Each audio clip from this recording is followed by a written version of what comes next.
31 ને લઈને રાજ્યભરમાં પોલીસ એક્શન મોડમાં આવી ગઈ છે। અમદાવાદ, રાજકોટ, ભરૂચ, વલસાડ સહિતના જિલ્લામાં પોલીસે સજ્જ બનીને તપાસ આરંભી છે। પાર્ટી પ્લોટ હોય, હોટલ કે ક્લબ મંજૂરી બાબતે પણ તપાસ કરાશે। એસઓજી દ્વારા ડ્રગ્સ ડિટેક્શન કિટથી તપાસ કરવામાં આવશે।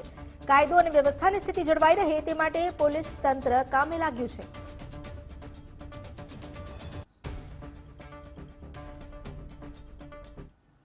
थर्टी डिसेम्बर ने लई सूरत पुलिस एक्शन में आई। सूरत में 31 ने लईने होटल में पुलिस सघन चेकिंग चाली रह्यु छे। पाल गौरवपथ रोड पर आवेली होटल में चेकिंग हाथ धरायु।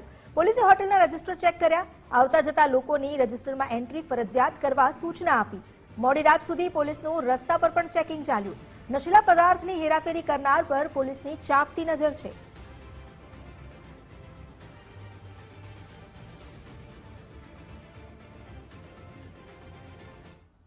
थर्टी डिसेम्बर ने लई रोरो फेरी सर्विस शिप में सघन चेकिंग हाथ धरायो। भावनगरनी गोगा पुलिसे चेकिंग हाथ धर्यु। चेकिंग दरमियान 29 कार और 15 ट्रकनुं पण चेकिंग करवामां आव्युं। डॉग स्क्वॉड तेमज बीडीडीएसनी टीमे तपास हाथ धरी। एसओजी पोलीस, गोगा पोलीसे संयुक्त रीते आ चेकिंग हाथ धर्युं।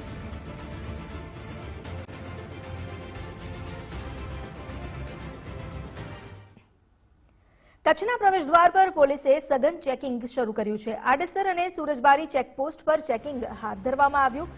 શંકાસ્પદ વાહનોનું ચેકિંગ કરવામાં આવી રહ્યું છે। તમામ પોલીસ મથકના અધિકારીઓ અત્યારે અલર્ટ મોડ પર આવી ગયા છે। હોટલ અને રેસ્ટોરન્ટમાં પણ સઘન તપાસ ચાલી રહી છે।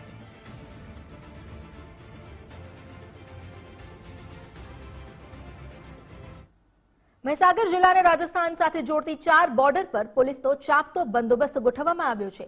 નવા વર્ષની ઉજવણી કરવા મોટી સંખ્યામાં ગુજરાતના અલગ અલગ જિલ્લામાંથી યુવાઓ રાજસ્થાન તરફ જાય છે। સાથે જ બુટલેગર પણ વિદેશી દારૂ સાથે ગુજરાતમાં ઘૂસવાનો પ્રયાસ કરતા હોય છે, જેને ધ્યાને રાખી મહીસાગર પોલીસ એલર્ટ છે। ખાનપુર, કડાણા અને સંતરામપુર તાલુકામાં 4 ચેકપોસ્ટ પર પોલીસનો ચુસ્ત બંદોબસ્ત ગોઠવાયો છે। સાથે જ police round the clock patrolling કરી રહી છે। ઉપરાંત એક્શન પ્લાન ઘડી સરહદી વિસ્તારમાં સીસીટીવી સર્વેલન્સ સાથે પોલીસ સતર્ક બની છે। સંવેદનશીલ વિસ્તાર પર ઉચ્ચ અધિકારીઓને મૂકીને શાંતિમય માહોલ રહે તેવા પ્રયાસ હાથ ધરાયા છે।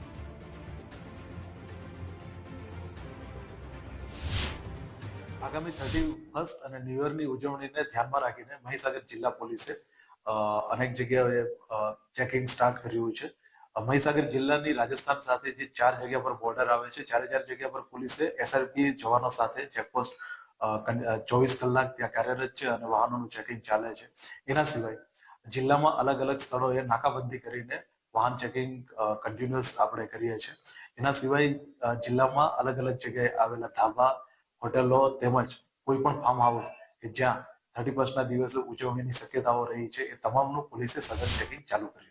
મહીસાગર જિલ્લા પોલીસ દ્વારા 31 ને લઈને સઘન ચેકિંગ હાથ ધરવામાં આવ્યું છે। દ્રશ્યોમાં આપ જોઈ શકો છો કે મહીસાગર જિલ્લાની આ પુનાવાડા બોર્ડર છે, રાજસ્થાનની જે અહીંયાથી બોર્ડર લાગે છે। કહી શકાય કે 31 ને લઈને પોલીસ દ્વારા સઘન ચેકિંગ છે તે હાથ ધરવામાં આવ્યું છે। અહીંયાથી જે પસાર થતા જે વાહનો છે, રાજસ્થાન તરફથી આવતા જે વાહનો છે, તે વાહનોનું પોલીસ દ્વારા ચેકિંગ કરવામાં આવી રહ્યું છે। કહી શકાય કે જે રીતે 31 ને લઈને પોલીસ દ્વારા વિદેશી દારૂ જે છે તે અહીંયાથી વહન ના કરી શકાય તેના માટે આવતી જતી જે વાહનો છે, આવતા જતા જે દરેક વાહનો છે, તે દરેક વાહનોની ચેકિંગ હાથ ધરવામાં આવી છે। અને કહી શકાય કે મહીસાગર જિલ્લાની જે 4 જેટલી રાજસ્થાનની બોર્ડરો લાગે છે, કહી શકાય કે આનંદપુરીની બોર્ડર છે, પુનાવાડાની બોર્ડર છે, કાલિયાકુવાની બોર્ડર છે સહિતની જે 4 જે બોર્ડરો છે, તે બોર્ડરો પર બંદોબસ્ત ગોઠવી દેવામાં આવ્યો છે। એસઆરપી સહિત પોલીસ જવાનો તૈનાત કરી દેવામાં આવ્યો છે અને 24 કલાક ત્યાં સઘન ચેકિંગ હાથ ધરવામાં આવ્યું છે અને જે વાહનો પસાર થાય છે તે વાહનોની તપાસ હાથ ધરવામાં આવે છે।